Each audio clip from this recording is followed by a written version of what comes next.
everyone. Welcome to the Horror Room. I'm Travis Bruce, and today I have some special guests with us. Listen, if you haven't seen my interview recently with Guerilla Metropolitana, as we were talking about his new film, The Benefactress, today we're going to talk some more about it, and I have two amazing guests.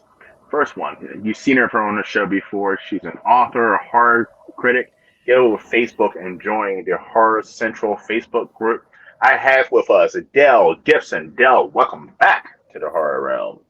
Oh, Next, got a first timer. Listen, she is a horror critic over on Rotten Tomatoes. I have with us, and a huge horror fan, by the way. I have with us Meredith Brown. Meredith, welcome to the horror realm. Thank you. Nice to meet you both. Finally. Yes, it's a pleasure. yay! All right, so let's jump into it. Guerrilla Metropolitana, I think I was one of his first interviews, and he was one of my first guests on my show. So him and I built this bond. Finally! Yes, and we did. He came out with a movie a couple of years ago called Darius, which was absolutely something completely original, disturbing, and fucked up. And then listen, he's doubling down with the Benefactress, and it's a movie that's become very controversial, and a lot of the criticism have been coming from women. So I now have two women critics on the show. Meredith, I'm gonna start with you. Tell us a little bit about your experience watching The Benefactress. I think I've seen so many films with different gauges of horror, and this is not traditional. This is not blood. It's not guts. It's not creepy. It doesn't have paranormal activity.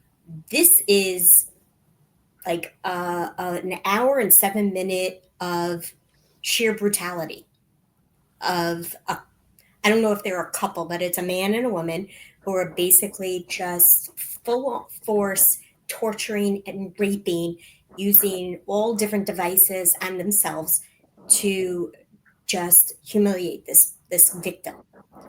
And I found it extremely original, brave beyond, and not offensive in the least because he got the message across that he wanted to, which is I don't care if you set boundaries, I'm going to go past them. I don't care about your rules, I don't have any.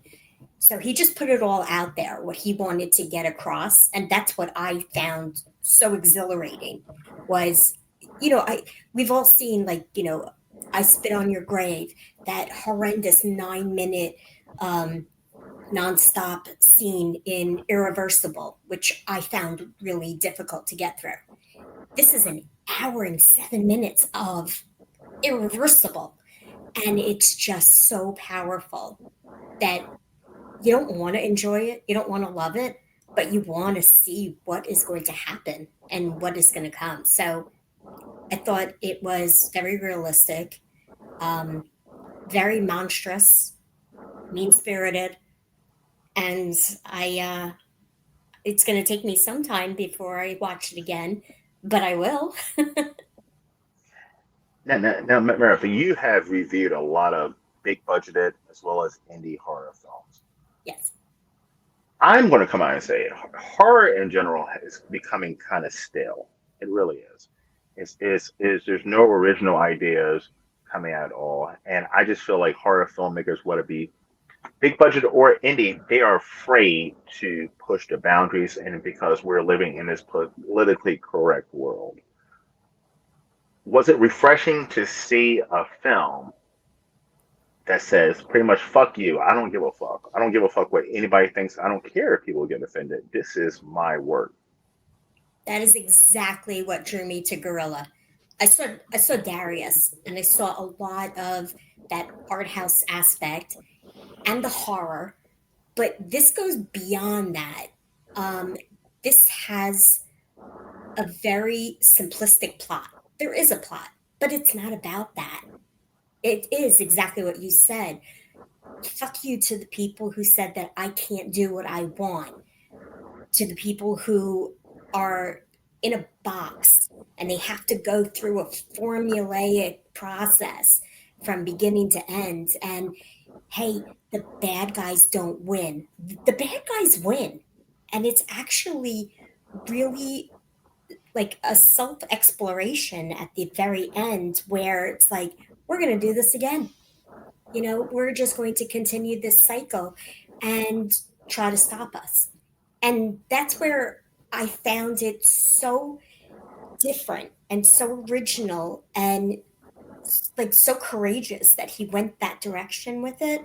So that drew me in more so than actually sitting there and watching, like, okay, they're going to use this toy and okay, they're going to drag her upstairs. It wasn't like that for me. It was like, wow, they're going to do whatever the fuck they want. If they're going to improvise, they're going to improvise. If they're going to go full force into something, they're not going to hold back. This is no holds barred. This is exactly a subsection of genre under the horror umbrella that I personally love. I agree. And Dale, listen, you probably know Gorilla better than I do. I mean, you're writing the book, the perfect. I want to call it the perfect vagina, but that's not the name. It's the perfect butterfly. You're writing a book on it, so um, so you've seen Corporate Torment, you've seen Darius. What was your first experience with seeing this film? Yep. Yep. So I've seen every single film that Guerilla Metropolitana has done. I thought Darius was brutal. The Benefactress and exposure of cinematic freedom is way more brutal. It's absolutely diabolical. And it's a master. It's masterclass in filming, basically. The thing I'd like to say is that it's really hard to categorize this film, because it doesn't fit in the standard trope of horror, even though it is about rape, necrophilia, murder, kidnapping. And it doesn't fit into the pornographic genre either, because as we see, there's a lot of stuff going on, but there's no actual penetration or close-up shots of things going in and out and all that sort of stuff that you usually see in porn. So it's quite hard to categorize this film. It's more like a art house sort of. Oh, it's brutal. It's absolutely brutal, and it's the best one so far. It just surpasses Darius as far as I'm concerned.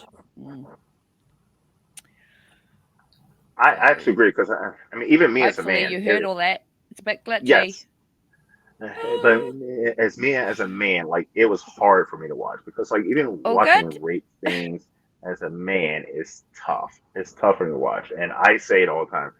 Rapey horror movies don't do it for me. And like you said, this was over an hour of watching it, so it was tough. Now, as this is the question for both of you. I'm gonna ask Meredith first. Meredith, as a woman, I mean, I mean, the rape is probably one of the worst things that can happen to a woman. So after watching this movie, and then also after watching my in-depth interview, by the way, the greatest interview ever, in-depth interview with him, where he talks and gives the audience a little more explanation, like there was penetration, like all of this was real. What went through your head after listening to that and watching the movie and then listening to that interview as a woman? My first thought was this is going to drive the feminine movement into a black hole of hell. Whoa, if you want to get through to the walking vaginas in the world, he pretty much blew them apart. And you know what? Good for him, because I'm not a self-described feminist. I consider myself a strong female, career-driven, motivated, you know, woman in the workforce. But I have the rights that everybody else has, and I see this as not necessarily like the anti-feminist, answer, but it's not meant to be all nice, nice. This is his expression of creativeness that he wanted to capture and bring to the screen. And if it offends people, don't watch it. And if you can't watch it and you call yourself a critic, you might want to find another line of work, because I've seen real snuff films, and those were probably the worst of the worst, because I didn't realize I was watching a snuff film until afterwards. This is not on the lines of a snuff film. This is on the lines of just, I'm going to express what I want. And if you don't like it, don't watch it. And that's how I feel as a female. This was not offensive to me. This was actually, you're watching another female engage and do the most horrific, brutal, humiliating things to a co-female. So if you have that, insinuation that, oh my God, this woman is getting raped and I can't watch this because it's probably in Gorilla's mind that that's what he's like. Well, that's not necessarily the case. That's just making the assumption that, if I put together a film where everybody gets their throat slashed, then I'm a throat slasher. This is just his expression. This is him being, an artistic, free-willing spirit that wanted to get this out here. Am I offended as a female? Hell no. I thought it was brilliant. In a nutshell, isn't it? This was, yeah. So, okay, so Darius is really polarizing, right? But this one, I think the horror is the truth of the matter, is that there are people out there that do pay for this type of content to be made. And like you said, it's not a snuff film. Like, I walked away from Darius thinking, oh, it's a snuff film, definitely. This one, I don't care what people fucking think about it. At the end of the day, Guerilla Metropolitana can do what the fuck he wants, and they're all consenting adults. Nobody was actually raped in this film. Come on, guys. If you guys are gonna slam this for being a rape film, for fuck's sakes, grow up, go and watch some fucking bloody cartoon or some shit, because this is what any horror should be. This is what horror should be. This is what fucking filmmakers should be able to do, make their own content with consenting adults. And if there's anyone, I saw one review on the Benefactress on International Movie Database, somebody calling it, oh, it's a disgusting way to portray women. Well, you know what? Rape is not fucking nice. It's disgusting. It ruins people's lives. And it's real, guys. This is what happens. There are people out there like this. And Guerilla is just showcasing it, that, hello, you're not all, shitting roses, guys. You're just, this is art film. This is a film. It's not real. Okay. So if you're going to complain, don't watch it. It says horror / erotic pornographic images. Don't watch it. Simple as that. Just, if you're going to complain, go and complain to the blah, blah, blah. Sorry, but that's the truth. At the end of the day, it's consulting. They all have said, yes, we are going to do this. Yes, Guerilla, we are your muses. We're your actresses. We'll do whatever we want for you. And he did.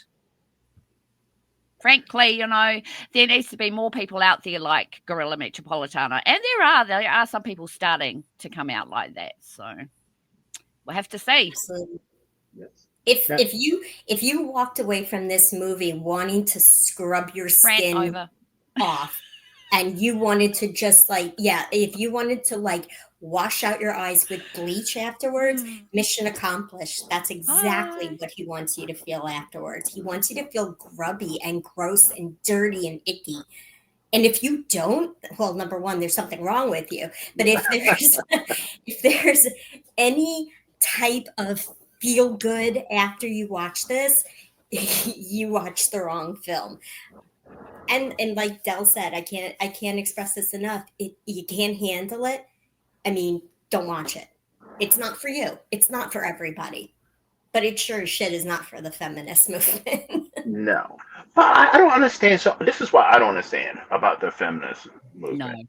What I don't understand is, I would say, me personally as a man, 90% of the women I've ever came in contact with in my whole entire life, dated, slept with, friends, whatever, 90% of them have been either raped or sexually assaulted. It's a real thing. Yeah. So why is it in society? Why is the feminist movement so shh about rape and sexual assault? It's one of the biggest hypocrisies. Seriously, I don't understand that. They want you to talk about it. They want you to say something. The Me Too movement was that breakout where, if you've ever been violated, if you've ever been assaulted, speak, speak, speak. And then all of a sudden we're getting this whole cloud of nobody will believe you. Don't speak about it. Okay, so I'm not sure where we fall on the spectrum here, but then all of a sudden a film like this comes out. What side are you going with? Are you going with, I'm too traumatized and I've been through something similar? Okay, this is not for you. And I have told some friends in the business, don't watch it. They loved my review. They loved Dell's review. They loved Gorilla on the interviews. They want to watch it, but I know these people. And I said, don't watch it. I know what your background is. I know what your past is. You're going to be triggered. So they took my word for that because I was looking out for them. This is not for them. Yeah. And we appreciate, I'm sure Gorilla Yeah. appreciates all of that amazing feedback that they're giving, even without watching the film. It's those people that I don't understand. If they want to speak up about this, don't condemn this piece of work because you can't watch it. If you can't watch it, then you really don't have much to say about it. I'm going to ask the Yep. same question to Yeah, you. I understand that. Especially if you know people who have. Yep, especially if you know people who have suffered that sort of thing. I can see why you would warn them because of the trigger. I absolutely get that. I would not be wanting, say, my sister or my niece to watch it. But there are people who I know who will watch it and have watched it and have really, really enjoyed it. Yeah. It's a piece of cinema I can't say I've ever seen before and actually enjoyed. It's pretty brutal, but I enjoyed it. It's got so many different layers. That's why it's so important that the actresses and their roles and playing the victim and all that sort of thing, and the control of the director, who's an unconscionable vision, is profound, really, at the end of the day. I have to say, I was a little bit in two minds watching my friend walk around in the nutty with his zing zong hanging out. But if you can look past that, you will actually see that there's really, really intense components going on. And the human psychology of this film. That's what I really, really, really liked about it, was the psychology of the human depravity and behavior. Yeah. It's shocking, but it's what happens. It's like, hello, it's what happens. And one thing that Dell, I'm sure we'll be back with us. But one thing about this movie too that I want to talk about is the one who's doing most of the sexual assault and the raping is it's another woman on a woman. So and that's something I've never seen in a film before. Mm-hmm. I think we lost Dell. That's fine. She'll pop back in. She'll pop back. Yes, that is probably what the first element that drew me in became. We're following the introduction by GCX, and it's just kind of setting up the stage. And then all of a sudden, we're faced with her and this victim. And I'm wondering what else is going to appear, or is anybody else going to join in, or I'm just going to Again, watch this woman assault and brutalize this other woman. That's not something you see every day. You see, the sadistic pleasure when a man is raping a woman. But you saw that exact same expression in Juicy X's face, which made her incredible, because she was kind of like void of emotion other than I'm just going to do this and I don't care if she screams, if she's in pain, if she's helpless. Like, we're just going to get through this and I'm going to do whatever the fuck I want to this poor woman until all of a sudden it escalates. But yeah, I've never really seen anything to that degree before. And it just like kind of like grabs you by the throat and suffocates you for the entire time. I 100% agree. And the acting, even though there's very little verbal dialogue, it's just the, like you were saying, the facial expressions. It was just the random noises, and Yeah. it just had me so disturbed. By the way, listen, anybody who's like, okay, I've seen Terrifier or something like that, I can do Extreme. No, it's this is on a whole different fucked up level. Yeah, look, Meredith was talking about snuff films. I've seen a lot of snuff films because some people think I want to watch them. Yeah. And it's on that level, but it's not real because this movie looks like a snuff film. It looks like something that somebody found or somebody paid a lot of money for, and it has a grainy look to it, and a grainy look to it, and it looks like a snuff film. It's very found footage. Yes, It's along those lines, and it's very realistic, even though we know, everybody was behind the scenes consenting to this, but their facial expressions, the pain on Mystery Woman's face, and the pleasure seen on both Gorilla's face and Juicy X's face, it's kind of like you can't get out. You're trapped in this 3-room place with them. And it's not, somebody once said it was very interactive. I kind of have a bone to pick about that. I don't think it's interactive because um, I'm not brutalizing her, so I'm not there, but it's engaging. It's very engaging because you kind of want to like grab her and rescue her, or you kind of want to beat the shit out of Juicy X and Gorilla at the same time and then rescue her. But that's not really stopping you from like watching this continue. And that's like kind of the genius behind it, because it is like really original, on the same plateau of like a snuff film, but thankfully it's not. it's not. And it's very found footage, even though it's really just that that underground element to it. Well, for everybody who's watching, so Gorilla and I, we have become friends in the industry over the years, and I'm the first one who he sends his stuff to. He tells me about new projects. We talk. Um, I think I know a lot more about Gorilla than most people do, and majority of stuff I couldn't disclose online. But if you watch our interviews and you watch him interview somebody else, it's a completely different interview. He's able to open up with me and tell me things like him at glory holes and stuff yeah. like. And you would never get that from anybody else who interviews him.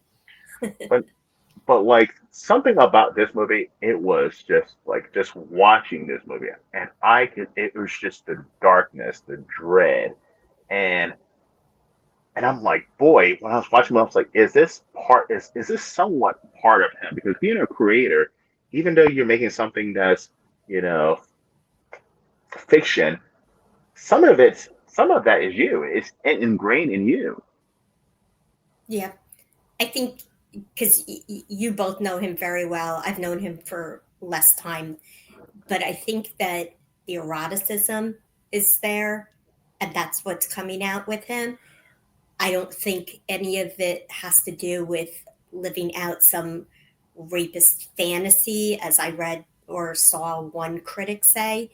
I found that offensive, Wow. making some type of assumption that, you know, like I said earlier, if I'm going to make a slasher film, does that mean that I want to kill people? So that was kind of like over the top, a dangerous comment to make. But I think that this comes back to his creative development and just expressing himself in the most animalistic way that he could. And what's more animalistic than not just a man raping a woman, but a woman raping a woman with a man joining in? Like, I haven't seen anything like that before. And it's relentless and it's ruthless. Yes, it's definitely hard to watch, and Very. like it's and I've seen some horrible stuff. I mean, in real life and in film, I haven't not seen anything this fucked up in a while, and it goes on and on and on and on, and it just doesn't. When you think it's about to let up, it just keeps on going, and that's just something that's not going to be for everyone, because Yeah. watching a woman get just taken like that is and beaten and everything else, it's a lot. It's A very lot. traumatizing. Yeah. And that's why I warned certain people who I know, if they've gone through trauma that this could trigger, I don't recommend watching it. They're grown-ups, they'll do what they want. That's just going to be my recommendation. But as a film critic, I feel like it's my responsibility to give this a go and see what this is about. And after watching Darius, which I thought was beautifully tragic, um, I'm thinking, yeah, give this to me, and I want to check this out as quickly as possible. So I was all in from the get go. That's why I have a little problem with people who say that this is the genre that they want to contribute, their critiques for, and they don't have the stomach for it. It's like Yeah. you have to have a stomach for it, Otherwise, I'll give you a copy of Steel Magnolias and go have a good time. Yeah. I mean, I don't know what to tell you, right, Dal? Yeah. This is Yeah, exactly. Yeah. Yeah.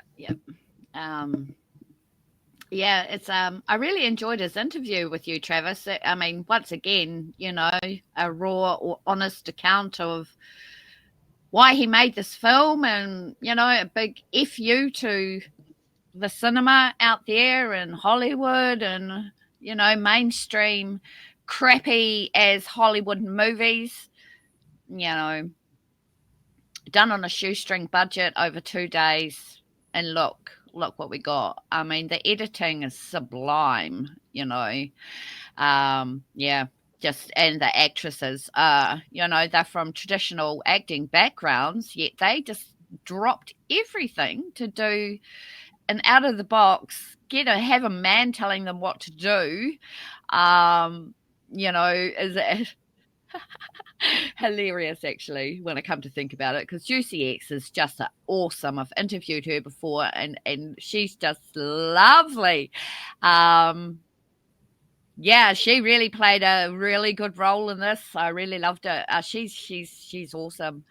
Electra McBride, wow, what an atrocious character.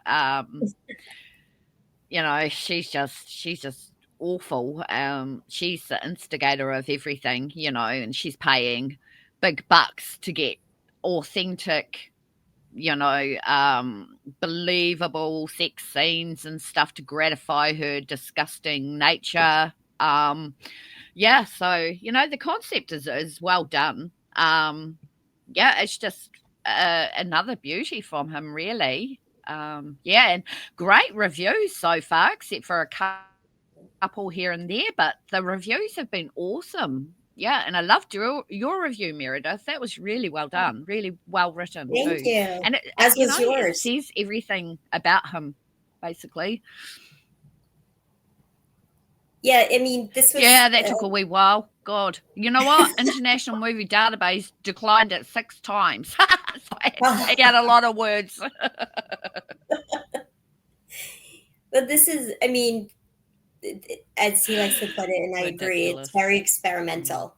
It's very experimental work, and I think he nailed it. Oh, You know, he got across the message that he wanted to. You know, don't tell me what to do. yeah. I'm going to do what I want. If I want to throw the script into the fire and start to improvise and just get my characters on board with it, that's what I'm going to do. That's exactly what he did. He said, fuck you to everything. He went for it. This is what we got. It's brilliant. I agree.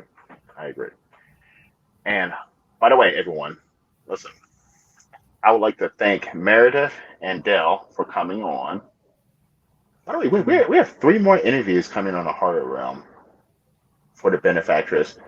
We have the production company, Shane Michaels from Blood Pact Films. He's going to be coming on. Juicy J will be coming back on. And there's only going to be one interview from this person, and it's 100% exclusive to the horror realm. So you need to hit that subscribe button.